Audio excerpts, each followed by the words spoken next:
Telangana budget కు కసరత్తు పూర్తయింది. రేపు ఆర్థిక మంత్రి భట్టి సభలో తొలి పద్దు ప్రవేశపెట్టనున్నారు. మరోవైపు ఇవాళ అసెంబ్లీ సమావేశం ముగిసిన తర్వాత కేబినెట్ భేటీ అవుతుంది.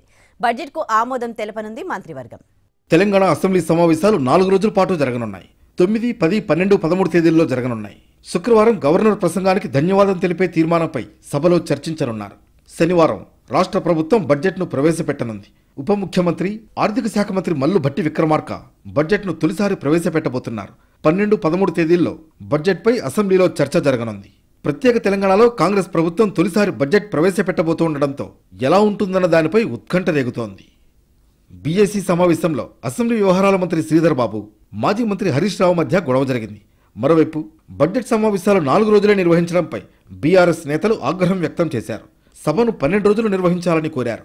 ఓట్ ఆన్ అకౌంట్ బడ్జెట్ను ప్రభుత్వం ప్రవేశపెడుతోందని కడియం శ్రీహరి తెలిపారు. అసెంబ్లీలో అవకాశం రాకపోయినా ప్రజాక్షేత్రంలో ప్రభుత్వాన్ని నిలదీస్తామన్నారు. అంతకుముందు గవర్నర్ తమిళిసై సౌందరరాజన్ ప్రసంగించారు. ప్రజల ఆకాంక్షలు నెరవేరేలా ప్రభుత్వం పనిచేస్తుందని, ప్రజల ప్రభుత్వం కొలువుదీరిందన్నారు.